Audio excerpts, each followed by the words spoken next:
evening. Dr. Michael Fisher here. Tonight's going to be a long talk, and it's going to be a deep talk. It's one that I don't expect you to just listen to and find it all entertaining and wonderful and exciting. It's a kind of talk that you have to eat as a slow cooking kind of meal to really get the benefit from it, and that's of course up to you, whether you want to hang in and do that. But I feel I'm kind of at a interesting crisis transition point in my own philosophy of fear and fearlessness.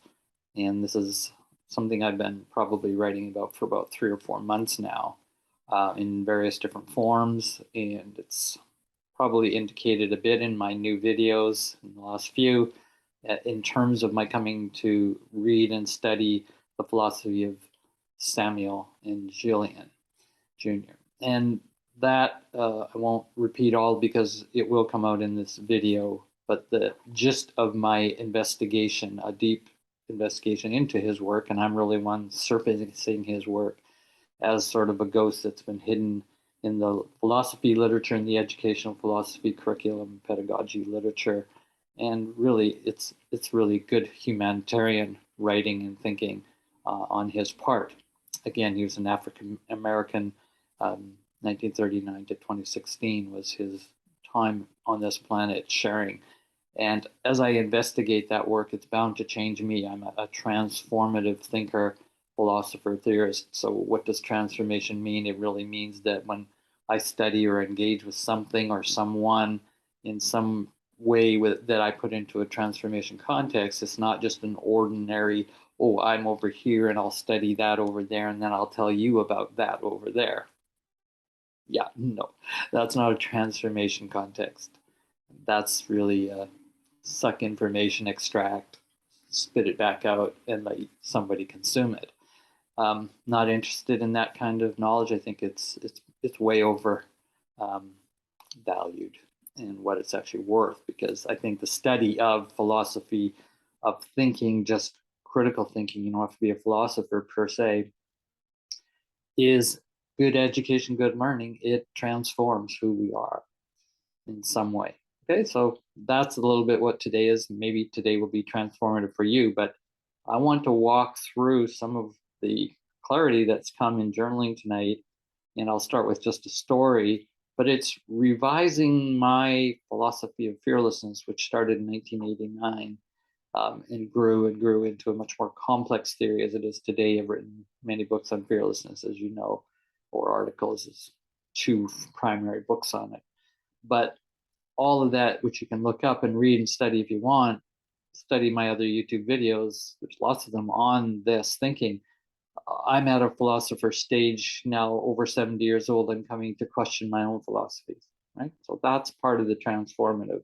As I engage my own work, I also am changing myself and saying, okay, now is that really good philosophy? Has that really been taken through the filters? Is that taught through, an engagement with a new theorist? So for example, Samuel Gillian comes up and now he's challenging, and I'm going, wow, I don't agree with this, don't agree with that. Yeah, but why not? And what's that about? And am I so stuck in my worldview, right? My set of a bubble that we all can fall into, my ideologies even that can creep into, even though I may not want them, where I'm not as open-minded as I ought to be to taking in new knowledge, perhaps. So that's a little bit of what I'm investigating tonight in this intro. I'll start with a story particularly just to walk you and get you into where I'm going. The story was, I hopped on my bike this morning. I said, I feel like I'm going for a long ride here out on the West Coast in Nanaimo, where I live, BC. And went to my sister's. I was going to have a brunch with her. It's a good hour of bike riding. I had just a really good workout, beautiful, going through the forest, the countryside. Got there and we started having a discussion. So many things we discussed, my sister and I. And she lives in a very different world than me. She's very middle class, and I'm not. And she's not a philosopher thinker, but I am. But we still have some pretty good engagements. She's 3 years younger than me. So bless her heart. Well, thank you to my sister for being a good listener and listening to what I had to say. At one point arose, and it arose in the conversation. I said, well, I have some conflict with even my own daughters, and other people, of course.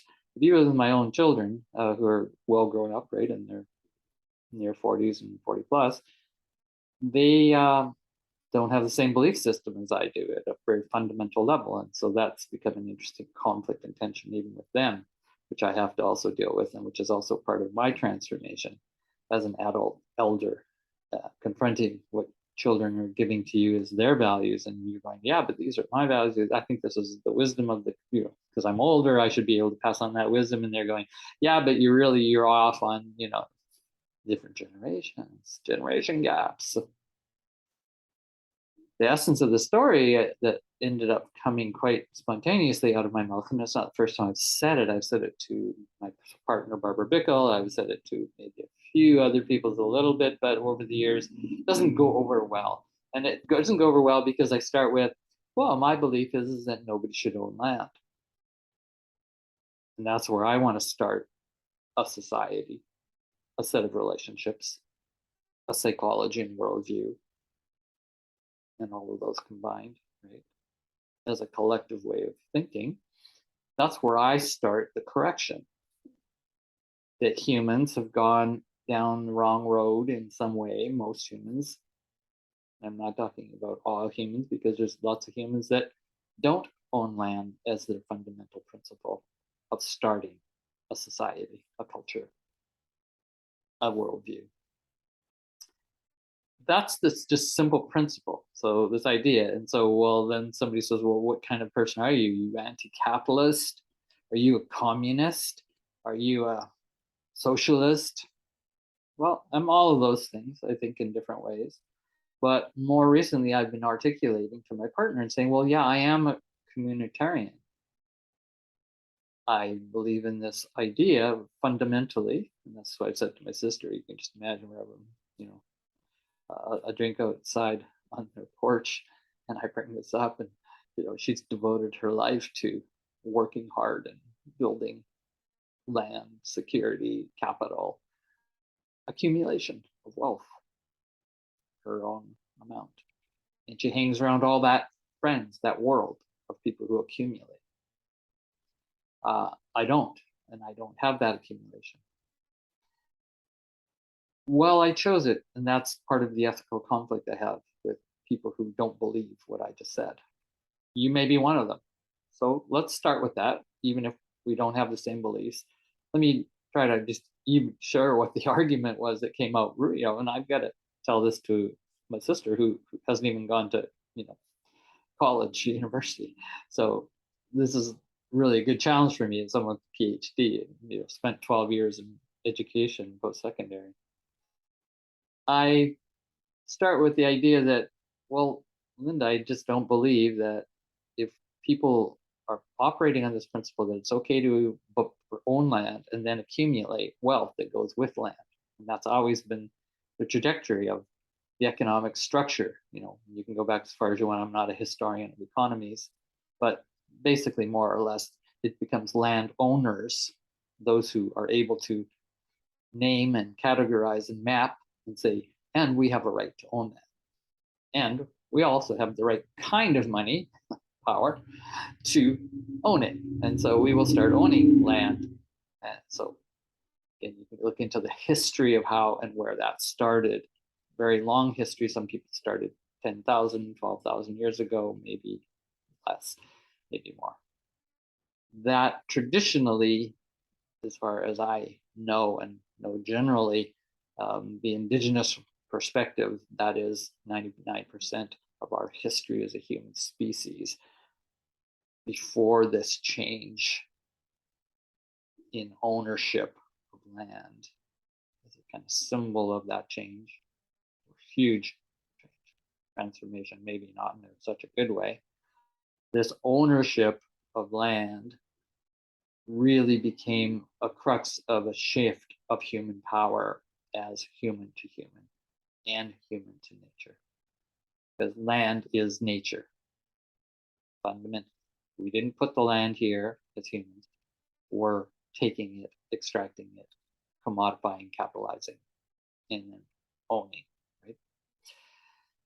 So when I told my sister, the problem with that is that as soon as you get someone accumulating wealth because they have this been given this law, this legal protection to own land, however that was crafted, that you will begin a wealth gap between those ownership and those not owners, because the non-owners don't have the right criteria, right? As human beings, as a species, call it whatever you will, as another human of dignity, another being, they just don't have the right to own.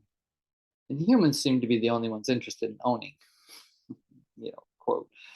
Obviously, we can be territorial. Animals and other creatures, not just animals, plants, etc., have a sense of territoriality, you could argue, but they don't have ownership.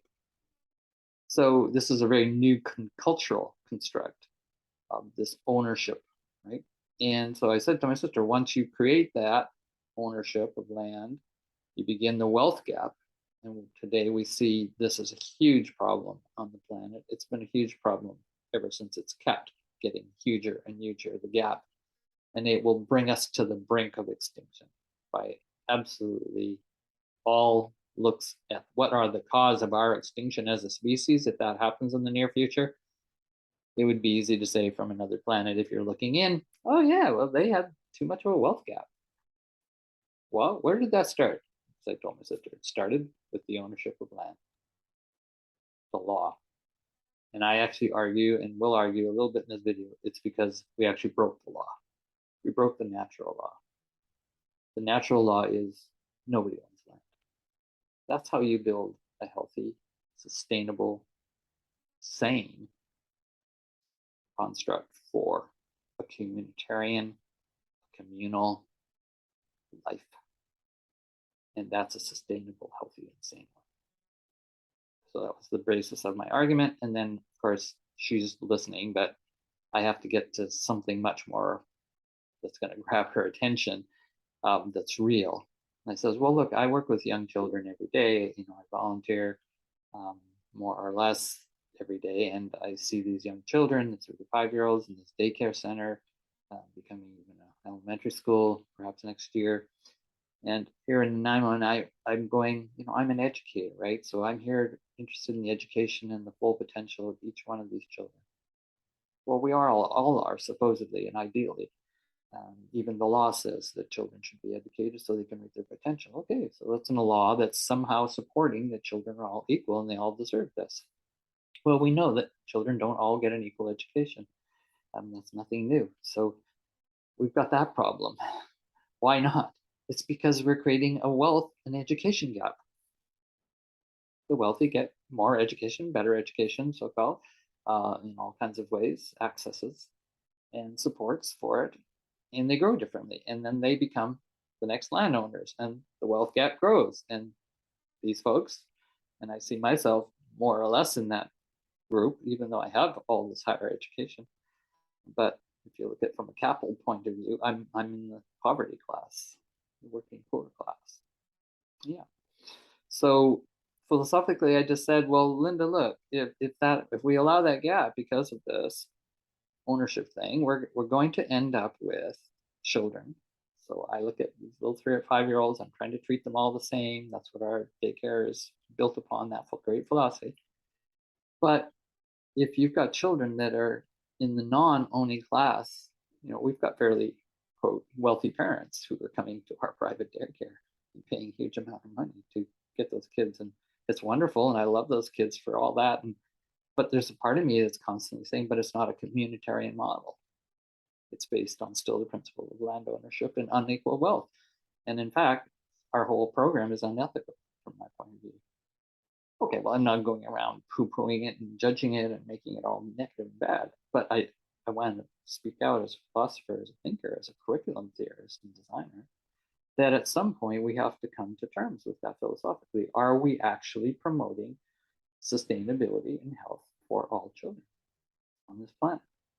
And Samuel Gillian is one of them, as I said, educator, now became philosopher in his own right, and wrote this book on, 2 books on fear and education and human society and so on. That it's a problem. It's a problem because humans are creating this gap, wealth, learning, education gap. So then I said, so my sister, look, Linda, you can see that create that wealth gap that if I look at another child who doesn't have this access and privilege that they do coming to our daycare, for example, that they are not going to get what our children get. Our children being the average, being the middle class, being the upper owning classes that own more and more and accumulate more and more wealth. The capitalist system built on not just human values, but built on money, economy, accumulation values. Excess, right? Excess value. It's called surplus. All of that is going to create children who are being born on the planet day after day after day. Millions of children, billions, to the point of they will become young people struggling because they do not have access to the wealth and capital of the privileged classes. Do I sound like a Marxist? Do I sound like a communist? Do I sound like a socialist? All of those little bits, yes. There's a fundamental principle in all of those that basically says, and of course not all those theorists who talk about communism and socialism, etc., speak in very blunt terms. No one should own land. That is the first principle, the law for healthy, good, ethical human behavior. So my sister looked at me and just said, yeah, I see the problem. But her kids got a good education, went to the better schools and better districts that don't get less money. So we have school systems, right, with built on educational acts. I'm talking North America here, but you can apply it to your own country if you're in a different place, that support richer kids getting more money and tax going into their schools, in their better schools, and the less get the less. This is completely unethical from the point of view of every child deserves equal and right opportunity to better education. Gillian traces through in one of his books. The book's called Terrified by Education, 2005, and he said he traces through various acts in the United States, particularly on the northeast coast of the states, New Jersey, New York, state, and they have this various laws that are trying to equalize that every child deserves an enriched, proper education and efficient education and so on. And he says every case, if you look at them, the funding is never provided once the act is created. So we don't put the funds, those in power, don't put the funds into actually supporting the acts of equality, No Child Left Behind, etc. He does huge critique of this. Other people have done critique of this, No Child Left Behind. 2001, George Bush Jr. started that initiative, and it looked like we were going to save the children of the world, giving them all equal education. Well, again, you could look at human rights legislation, you could look at others, but if you do not fund it in the proper way, and if that means some people are holding on to all the wealth and putting it in the places they want to, and the less privileged are not getting that access, and they're getting a few of the crumbs trickled down through the economy system to support those human rights ideals. And I'm going, well, it's because we start in the wrong ideal. You shouldn't be able to own, class, and collect wealth and accumulate it. Period. Don't start there. Then the wealth stays down and mediates everybody, and everybody more or less. That's a communitarian principle. It's ethical principle of life. That is the natural law. Everything else is constructed upon false sets of premises that justify and rationalize inequality in a gap, which will bring us to extinction. Absolutely, no doubt. We're seeing all the violence of unequal wealth and distribution, and all the symptoms will be there. And once you own, then you feel you have a right to clear all those other species off, make room for humans, and I'm the owner, I will do what I want. That applies to the workplace. I am the owner, I will do what I want with my employees. I will fire and hire and kill you if you don't do it properly. You're challenging me in my right and privilege and power. So then I go to my sister. I'm on my bike ride home and I'm journaling when I get home. And this was really the crux of the talk tonight as well, which is around the notion of fear and how we understand it in society, not just as individuals, but what is the role of law and fear in trying to keep these really good principles of ethics, of how to live well, and how to secure a future of that sustainability for others, not just our personal self. So those are all good sort of humanitarian ideas. That's not a political left or political right. It's just about good sanity. So all parties and right, left on the spectrum, etc., centrist, all, I would say, you could get an argument from them that they all want that kind of equality. But they all have different ideas of how you get that and how you build that into the system of a society. So I get home and I'm thinking about what I just said to my sister, and when it's the expression that she said when I gave her the logic of what will happen with from ownership to kids not getting a good education, a good support system, and it's not fair. It's obviously she didn't disagree, but she looked at me and she just went, hmm? And it was that caught me, and I said, she's not afraid of it. She's not afraid of accumulating wealth and supporting a world that accumulates wealth, playing the game, right? The wealth game, the owning class game. She's not afraid of it, or at least on the surface. She just went, basically, you're saying you're right. Okay. Yeah, she's not a bad person. Owning class people are not all bad people. Poor people are not all good people. I'm not saying that. It's not true. There's obviously lots of nuance and problems in that. But that is the problem of wealth accumulation. And wealth accumulation is justified in security language. Right? This brings security, build foundations for my future and future generations.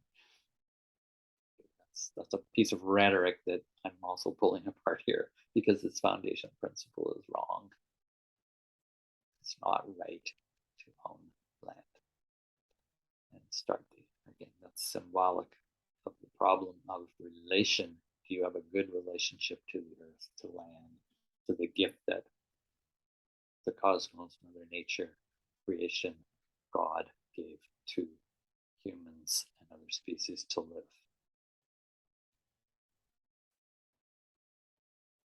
So fear is a problem. She didn't have fear that she was doing the wrong thing and on the wrong path, and supporting that, and spent her life believing that that was the true way. Not that she analyzed it, right? I told you she doesn't have higher education. She chose not to. She chose to work and be a blue collar worker and save up to buy land and property and all the securities, give her kids good education in that blue middle class world. And I didn't. And just deal with me and lots of her. You know, I'm way outnumbered in terms of belief system. Not just a belief system. I think that's the point I'm making. I'm actually saying this is a philosophical argument, and it has factual basis. I've already given some of those factual bases that it's breaking of a natural law for existence in the communal sphere of being. And we're communal because we're all here on the planet together. That is the commune. It's the common ground, the common good.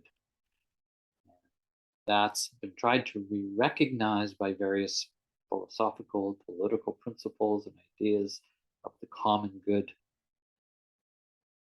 But if you do not have an economic system that fits that common good and is off doing its own thing, the common good will not be supported to actually enact and actualize the equal opportunity, as I say, for all children. But we could argue, somewhat an equal opportunity for all species, all beings, to get to this higher ethical principle for a healthy planet. It's actually going to support life in a good way for a long time, etc., etc. My sister's not afraid enough, is what I said. She's not afraid enough that she's taken that path against the law, the natural law. So she believes in ownership. Well, then I started thinking of the ethical principle and the foundations of, in my study, because I've studied as much as I could about fear for the last 33 years. If you listen to my work, read my work, you know all that. Blah, blah, blah. Because I'm interested in how we utilize fear as a motivational principle, a meta motivation in a way, and how love is connected to that fear meta motivation. And then I said, well, fearlessness, I think, is the path between fear to get to love. Now I'm questioning, as I said, a critique of my own philosophy. I'm not the only philosopher to critique their own work in their lifetime. Friedrich Nietzsche is famous for this, building a big philosophy and then someone just deconstructing it and saying, well, actually, you could think of this in a different way. Maybe this philosophy I have is not so accurate or great, although it might still have lots of good parts. That's what I'm doing, my philosophy of fearlessness. That's been my text. That's been my driver for the correction to what I call the fear-based society that starts on this going off the law. My argument, unfortunately, or fortunately, I'm still kind of in the middle of trying to decide. That's okay. So I'm sharing it so that more other people put their head on this and their heart on this to kind of understand why I've adopted this communitarian principle. And I'm starting to think, but is that a communitarian principle I'm speaking about consistent with my theory of fearlessness? And I'm going, I'm not so sure it is. And Gillian's really making me think about his point. He says, we're not fearful enough. We're not afraid enough of breaking that law. Now, that's not exactly his words, but it is pretty much his teaching. Interesting, educator, philosopher, saying that we aren't teaching children how to be fearful and terrified enough in a good way. Key point. And he defines that very carefully. And I would say it's in a kind of natural way of fearfulness. And then he links that to caring and says the origin and source of caring is actually fearing. And so once you understand, we actually do need to be fearful of making mistakes on how we care for the planet and care for our children in this equality principle. That if we make mistakes, we aren't fearing enough in the right way. Now, there's another argument is, well, why did we get fear-based decision making? And that's a whole deficit bit of fear making that I believe feeds the problem of people wanting to own land and therefore, make other people fearful of them. So I've been against, in my fearlessness philosophy, fear mongering, and I've been against the fear projection, which is when we put all of our horrible stuff that's inside of us and we project it onto other people. That's them. They're the enemy. And we don't look at our own shadow. So I've been against fear projection. And I've been against fear mongering that goes with the manipulation of projecting the other, the fear of the other. And that's created a whole world and society for a long, long time. But it's not, the argument is not, that's not our 99% of our history as a human species in this evolution. This has been since this transition point. We talked about this departure from the worldview, as Four Arrows might say, my colleague, etc., that we then became fear-based society. But that's a bit different than this question that Gillian's raising and I'm now raising in my own work. Have I neglected, as a fearlessness theorist, curriculum designer, thinker, have I neglected that maybe we're not fearful enough, just like that point with my sister? She's not afraid. She's not afraid enough. I don't want to make her feel fear to make her change her mind. And I don't want to use fear against her, but I want to remind her that, wow, Linda, and I didn't say this to her, but I would like to, why are you not fearful of this choice to believe in and play the game of land ownership? That's just an ethical question to another human being, an intelligent being that I respect. And I expect and respect that they will actually think about that because it's important, obviously. She cares about children, she loves children. Yeah, but they're not your children, right? Yeah, the people who are suffering and struggling who don't get the equal opportunity because of this gap. Well, but it has to be because a whole system, as a whole planet, we're all floating on this ship, the Earth ship. Great metaphor from the 70s, right? Late 60s. The space program. Oh, we're all on the same big blue planet. Yeah, that's what I came on with. That's where my ethics starts. This is natural to care about this law. So why I thought of the Middle East in this thinking about fear and law and the breaking of law, of this ethical code of law. I was thinking about Middle Eastern religions, which I've been so critical because I think they end up so within fear projections, devils and evil, and they get caught in fear projections outside of themselves. And then they get caught in fear mongering, which is you've got to fear God, God will condemn you. I've been so critical of that rhetoric of those ancient traditions. And yet, is there a wisdom that they have when they say fear of God? You must have love of God and fear of God. Okay. I have not appreciated to think enough in a certain way about that because I've been so critical from the fearlessness perspective, which I'm glad I did that work, and other people's have also raised and challenged those kind of theologies of fears that have been called by some. And I'm going, yeah, but you got to really look at, is there a wisdom there? Going back to Gillian, going back to my sister, that maybe we aren't fearing enough in the right way. Friedrich Nietzsche said, God is dead, move on. And then the question is, but what ethical law? And Nietzsche knew this in his own philosophies, as others have. You get rid of that fear of God, and you've opened up the can of worms, the Pandora's box of a kind of nightmare for humanity losing its guiding points of reference. Okay, maybe you don't like the word God. Maybe you're an atheist. Maybe you're not a theist, right? Fine. Maybe you're a total secularist. Maybe you're this. Maybe you're that. I'm still don't care whether you're any of those categories. If there's something so universally fundamental to how are we going to keep the law? And that's why I'm inserting this communitarian principle. I'm not the only one. People have talked about communitarianism or communists in the best part of its theorizing, and socialism in the best part of its theorizing. All of it can get twisted. Everything can get twisted. But what I don't see in capitalism is that fundamental source is that, nobody owns land. Oh no, capitalism would never start there.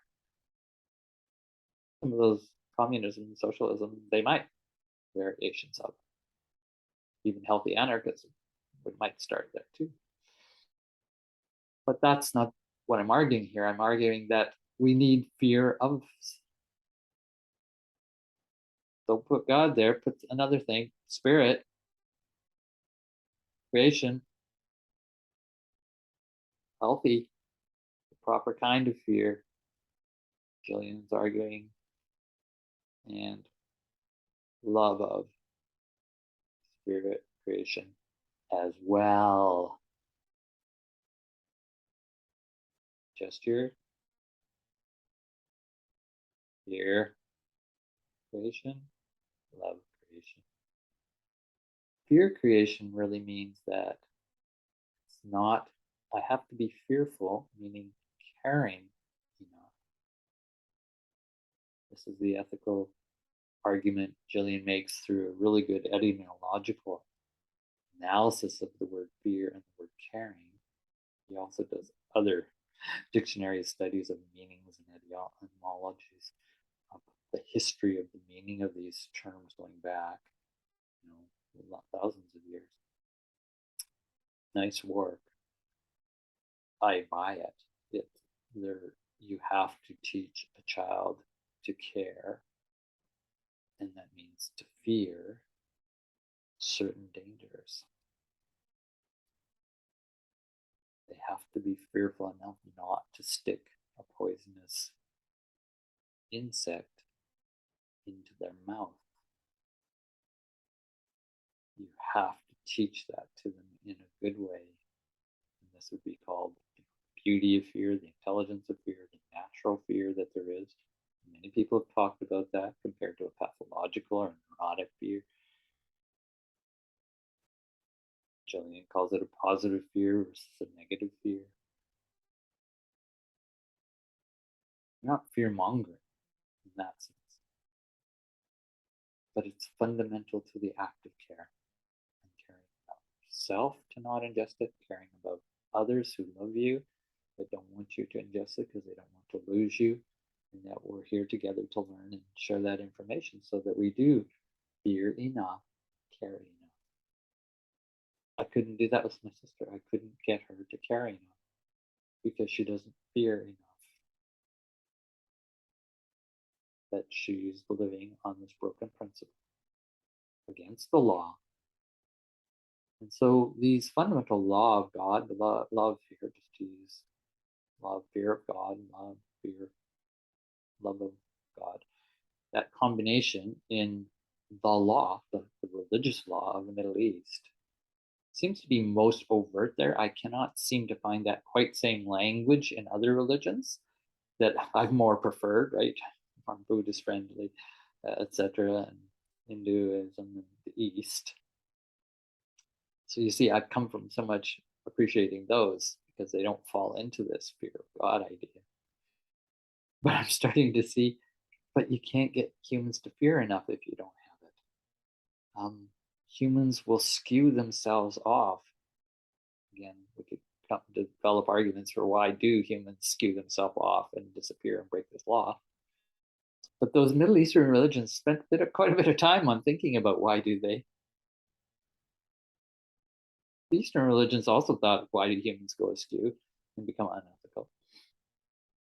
Through the processes of how they handle suffering, how they handle fear, and the non-dual traditions. But just to go to the Middle East, because it's so clear that the law, the Abrahamic law, is fundamentally built on this too. Keeping in mind that we live by this too. Not all just love. No. They don't just say love, love God enough and all will be fine. They say that probably is the ideal. And I believe in that too. And I think it's an arguable case. That's the case of non-dualism as well. But this dual, kind of construction of an ethical law, it's at the deep core of these Middle Eastern religions. So what are we talking about? We're talking about Judaism, we're talking about Christianity, we're talking about Islam. At their base core, this is what they bring together, and I hold it up for us. They hold it in their text, in their discourse of the religious ethical life. And that is a spiritual life. Yes, it's material, they say, and it's spiritual. Not either or. But they hold them together as a human being because that's your guidance system. You do need to fear God. You do need to love God. Again, other words for God, if you wish, that's not a problem for me in thinking this communitarian principle, this philosophy of life. Doesn't matter that language as long as you think of what that represents. God, G-O-D. Love the law. love the natural law of all the natural ecological world, the way I like to look at it, because I come from an ecological background since I was very young and studied that field. How are humans going to behave properly on the planet, I ask? Why aren't they? What's their motivation? What's taking them off track? Love is not enough of the guidance. They have to also fear enough the consequences of not loving and caring. And the caring itself is actually a natural fear of the consequences of your choice. If you hurt that animal and you hit it and whack it, it might escape you and go away, but it's going to start getting diseases because you opened up wounds into it. You've harmed it. You've made it lesser of a being. You do that with a plant, same thing. You do damage to something, it will have consequences. That consequences could come back through the ecological system and have consequences upon you and your survival and your offspring's survival. That's how connected we are in this communitarian principle, this ecological way. Break that law and you cause a problem. So here's the question that I have always said, well, I think we can get humans so they don't have to be fear-based in their choices, and they'll make better choices that are in harmony with this ecological natural law. A lot of people, that's the 60s, 70s, 80s, 90s philosophies, and that's the non-dual philosophies, more or less, repeat that belief system, that understanding system. Makes a lot of sense to me. But then I'm realizing, like with this experience with my sister, as I say, this idea of the ownership of land starting off already in the wrong way, the unethical way, the breaking of law, natural law, a worldview that supports that breaking and says, that's okay, no, you're doing good, you're doing everything we wanted in this dominant worldview, driven by often capitalism, but perhaps other ideologies too that are involved in that. It's not just capitalism system, but that's a main driver. It is that funding and dollars is power and so on. But so is knowledge power. And that's really what my teaching is, the philosopher educator, is how can we raise our children to have a knowledge power. Gillian's saying the same thing. And he's saying that they have to learn to fear carefully, properly. That's the fundamental basis of caring. So everything I've said tonight is a caring philosophy built on fearlessness. I still think that I can squeeze the Gillianism of fear, and there are at least 3 or 4 other movements I want to mention that also support a very similar Gillianism of fear view, the liberalism of fear. And that has some major people. You can look up liberalism of fear. Judith Sklar is one of the latest people who wrote about that, but it goes back to Hans Jonas, coming out of a Middle Eastern background, Jewish, and so on. He kept that fearing in there. There's been some others similar. The fearism people, so Desh Suba, B. Maria Kumar, who I've written with. We wrote a book called Fear, Law, and Criminology, a philosophy of fearism study in 2018 together. And we ran into a lot of these conflicts about how do we have law, right? Fear, law, and criminology, and how will fear and law, what's their right relation to be able to have a society that's not promoting and producing so much criminal activity. And then, of course, how do you manage all that crime? It's all those issues. How do we deal with the fear of crime? Is all those issues. So fear but it's very controversial in that book if you study it. And I'm kind of going back and re-looking at it now from a Gillian perspective, and this liberalism of fear perspective.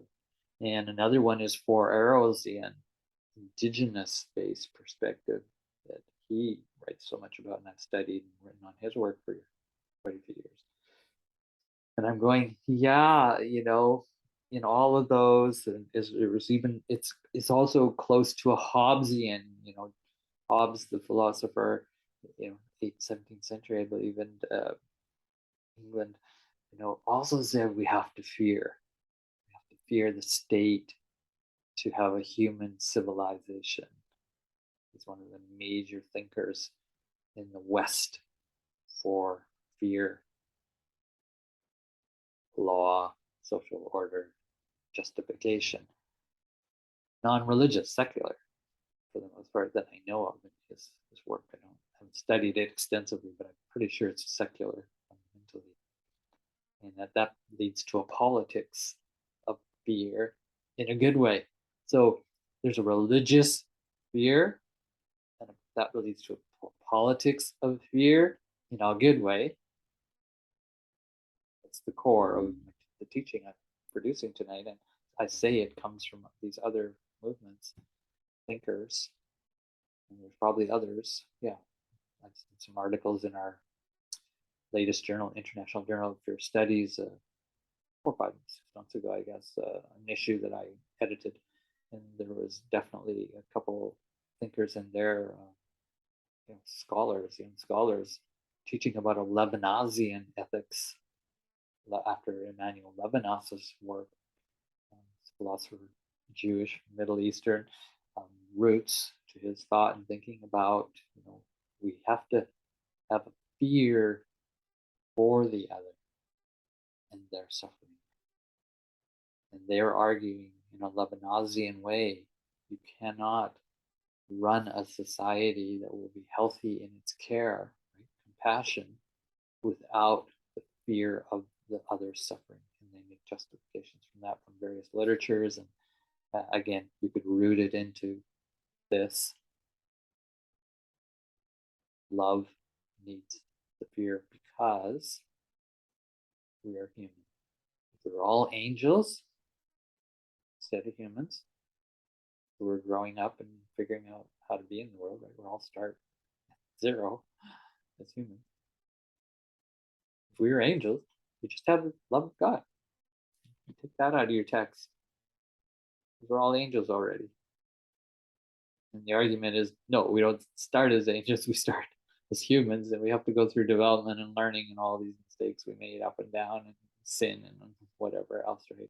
Whatever the language is for our problems and the errors that we make in the breaking of laws and codes, and try to correct it. We do the best we can. That's what societies are about, and that's what law is about in its best and fundamental way. It's about correcting things that are causing problems because we're not following good principles and laws.